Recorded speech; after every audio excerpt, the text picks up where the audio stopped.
Why on earth is she here? On my way home, I was passing through a deserted park when I heard what sounded like a cat's meow coming from a trash can. Thinking someone might have played a prank and trapped it inside, I gently peered in. To my shock, I found my 3-month-old daughter there. She was supposed to be at home with my husband. In a panic, I called him, and he calmly lied, saying, "The baby's taking a nap." I couldn't believe he would abandon our own child. Furious, I decided to give him a taste of his own medicine. I'm Monica, 30 years old. I was swept off my feet by Ben, the son of my company's president, who pursued me relentlessly. We married after a whirlwind 3-month courtship, and I became a full-time housewife to support him. My husband was so kind when we were dating and newlyweds. His parents welcomed me warmly, and I was living a blissful life. However, as time passed, Ben's true nature, which I hadn't seen while dating, began to surface. About 6 months into our marriage, I joyfully discovered I was pregnant. We had been talking about wanting children soon, so I eagerly shared the news with Ben. "Really? It must be a boy," he exclaimed. "We don't know yet. I'll be happy with either, as long as the baby's healthy," I replied. "No, the baby in your belly is definitely a boy." Ben was thrilled about the pregnancy, but he had always strongly desired a son. For some reason, he became fixated on the idea that our baby was male. From that point on, Ben started telling his parents and coworkers that we were having a son. He chose a boy's name, bought boys' clothes, and kept pushing his assumptions further. I grew worried about his behavior. A few months later, at a checkup, we finally learned the baby's sex. "Honey, it's a girl," I told him. "What? Why a girl?" "I said I wanted a boy," he retorted. "We can't choose the sex, dear." "But she's growing well and will be adorable," I tried to reassure him. "That doesn't matter. You must not have taken proper care of yourself, that's why it's not a boy." I'd never heard that a pregnant woman's lifestyle could determine the baby's sex. But Ben irrationally blamed me for not having his desired son.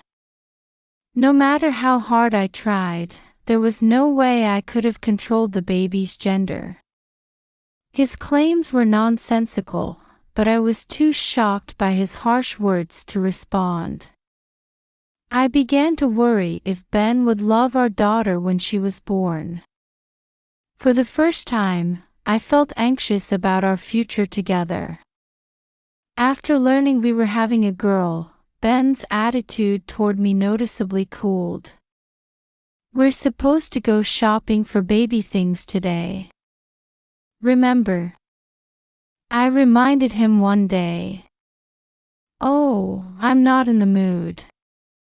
"Let's skip it," he replied dismissively. But we've had this planned. This wasn't the first time he had canceled our baby-related outings. When he thought we were having a boy, he was so eager to prepare everything. Now that we knew it was a girl, he showed no interest at all. When Ben finally came home that evening, he casually asked, "I'm home." "Man, I'm starving." "What's for dinner?" "It'll be ready soon." "Please be patient," I replied, unable to hide my irritation at his nonchalant attitude after breaking our plans yet again. "What's with that tone?" he snapped. Nothing, I muttered. You're getting lippy. Who do you think pays for everything around here? Angered, Ben shoved me. I never expected him to get physical. With my growing belly affecting my balance, I fell backward, landing hard on my bottom. I was shocked by his actions and worried about the baby. I curled up, clutching my stomach and feeling pain in my lower back. Ouch! I whimpered. I'm sorry. Work's been so stressful lately, I just lost it for a moment. It won't happen again, I promise, Ben apologized profusely. He helped me up, settled me on the sofa, brought me a warm drink, and covered me with a blanket. It had been a while since he'd been so kind. Thank you. I'm okay now, I assured him. Seeing this side of him again, I thought maybe it really was just stress and decided to forgive him. Soon after, I gave birth to a beautiful, healthy baby girl. I named her Emma, and she grew steadily. As I had feared during my pregnancy, Ben showed no interest in our daughter. I found it disappointing but hoped that as Emma grew, his paternal instincts would kick in. One day, as I was busy caring for Emma, my mother called with alarming news. She had been in an accident and needed to be hospitalized. My father had passed away years ago, and Mom lived alone with no relatives nearby. Though her life wasn't in danger, I was worried and decided to visit her immediately. However, Mom lived far away, requiring a full day's travel. I hesitated to bring my 3-month-old daughter on such a long trip. When I told Ben about visiting my mother, he showed no interest in coming along. I was anxious about leaving Emma, but I had no choice but to entrust her to Ben. Remember how I showed you to prepare her formula? I've left notes if you forget anything, I reminded him. It's just one day. You'd better hurry, or you'll miss your bus, he replied dismissively. At first, Ben looked visibly annoyed when I asked him to take care of Emma. But after I repeatedly asked him to be more involved in childcare, he seemed to understand. He started showing initiative in learning about bottles and diapers. I left home that morning with a glimmer of hope that this might be an opportunity for Ben to grow as a father. After a long journey, I reunited with my mother. She looked better than I had feared, which was a relief. After helping with her hospital admission, it was too late to return home, so I stayed the night at her house. I had planned to see Mom again in the morning before leaving, but she called early, insisting I should return home sooner for Emma's sake. I was worried about Emma too, so even though I had told Ben I'd be back in the evening, I decided to take the first train home. Eager to see Emma, I walked briskly towards our house. As I passed through the usually quiet park near our home, I heard what sounded like a baby crying. I looked around but saw no one, not even passers-by. It must be my imagination, I thought. There's no way a baby would be here. It's probably just a kitten. Still, I couldn't shake my unease, so I entered the park to investigate. Following the sound, I realized it was coming from inside a trash can. Did someone play a cruel prank? I wondered, feeling sorry for whatever was trapped inside. I opened the lid, intending to help. But what I found wasn't a cat. Why on earth is she here? I cried out in disbelief. It was my daughter, Emma. Panicking but acting quickly, I lifted Emma out of the trash can. She had been crying intensely, but as I held her, she gradually calmed down and even began to smile at me. I sighed with relief, thankful she seemed unharmed. But how did this happen? She was supposed to be at home with Ben. I hurriedly called my husband. "How's Emma doing?" I asked. "She's napping now, no problems," he lied smoothly. I could hardly believe what I was hearing, but I managed to end the call normally. Ben had no idea I had changed my plans and was already near home. He thought there was no way I could know about Emma, so he lied without hesitation. Hearing those words from my husband, I felt my trust and love for him crumble away. Ben had always strongly desired a son. Since Emma's birth, I had never seen him show any affection towards her. I had hoped paternal feelings would develop over time, but it seemed my wishes had fallen on deaf ears. How could he abandon his own child? It's unforgivable. I decided then and there to get revenge on the husband who had put our precious daughter through such a terrible ordeal. But what should I do now? It felt dangerous to take Emma back to the house with Ben. After some thought, I decided to take a taxi with Emma to a certain place. That night, I returned home at the originally planned time. As I opened the front door, I heard Ben running frantically from the back of the apartment. It's terrible. I dozed off for a bit, and when I woke up, Emma was gone. "She must have been kidnapped," he exclaimed. "Oh no. We should go to the police right away." I played along. The police? Isn't it too soon for that? Ben visibly panicked at the mention of police involvement. When I pretended to call the authorities on my phone, he hastily knocked it out of my hand. Ben's face was contorted with fear, his breathing ragged. Seeing his clearly suspicious behavior, I steeled myself and confronted him directly. "Did you take Emma somewhere?" I demanded. "What? You're suspecting me?" he sputtered. "Well, if Emma might have been kidnapped, isn't it odd that you haven't called the police yet?" Cornered by the truth, Ben flew into a rage. "I did it to test your trust in me." "Just as I thought, you don't trust me at all." He began berating me furiously. "What?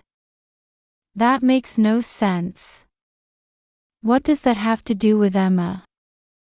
Tell me, where did you take her?" I glared at him. Ben's angry expression softened into a smirk. "Too bad for you. I threw your precious child in the trash can at the park." "What did you say? Are you out of your mind?" I gasped. "Of course I am. By now, she's probably been taken far away or become food for crows." "That's horrible. Is that how a father acts?" "Shut up. It's your fault for not giving birth to a boy like I told you to." Ben admitted to being the culprit but still tried to shift the blame onto me. Seeing my husband's ugly nature, committing such a terrible act and then trying to blame others, I couldn't contain my anger any longer. "I'm going to the police," I declared. Ha! Go ahead and try. You're the one who'll be in trouble. You're just a housewife. How will you survive without me? That doesn't matter. I can't live with someone who would do this to our precious Emma. I told you, it's your fault for not giving birth to a boy. You disappointed my parents who wanted an heir and made me lose face. I was dumbfounded by Ben's selfish reasoning. Listen, you just need to do as I say. Forget about Emma and hurry up and have a boy next time. Ben sneered at me with a smug expression. I glared back at him, seething with frustration. Just then, the front door opened. To our surprise, Ben's parents stood there, holding Emma. Ben's eyes widened in shock at the sudden appearance of his parents and the daughter he thought he had discarded. He began sweating profusely and backing away. After finding Emma in the park and ending the call with Ben, I had actually taken a taxi to his parents' house. I happened to find Emma and rescue her. I've informed your parents about what happened, I explained. Ben's parents had been listening to his tirade from outside the apartment. What were you thinking, abandoning your own child? Ben's father bellowed. You seemed obsessed with having a male heir, but if you think being a man automatically qualifies you to take over, you're dead wrong. You're fired. Wait, please. Ben pleaded. I'm canceling all plans for you to become the next president. We're cutting ties as parent and child too. Don't ever come back to our house. Ben, who always acted confident and arrogant in front of me and at work, could never stand up to his strict father. Faced with his father's wrath, Ben could only tremble and cry. This apartment is in my name, so get out immediately. I added. Wait, please. Are you abandoning me too? Ben, who had lost his job and been disowned by his parents, now prostrated himself before me, begging for forgiveness despite having berated me earlier. Please, forgive me. I promise I'll take good care of Emma from now on. What are you saying now? You abandoned your own child, just because she wasn't a boy. I was wrong. But now that I don't need to worry about an heir, it'll be fine. Look, I'll take care of the baby mainly, so you can work outside if you want. Don't be ridiculous. I will never forgive you. I never want to see your face again. I looked down at Ben coldly as I spoke. Then, I took out the divorce papers I had prepared in advance and thrust them at him. Denied his last hope, Ben wailed pathetically. He resisted for a while but, under pressure from his parents, eventually signed the papers. With slumped shoulders, he packed his things and left. Our divorce was finalized soon after. I demanded $20,000 in compensation and $100,000 in child support from Ben.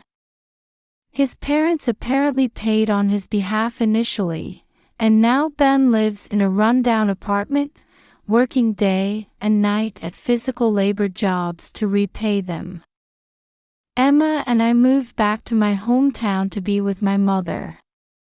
She has recovered and been discharged from the hospital, and the three of us are living happily together. I still keep in touch with Ben's parents, who visit regularly, much to Emma's delight. We're all committed to showering Emma with love and ensuring her happiness.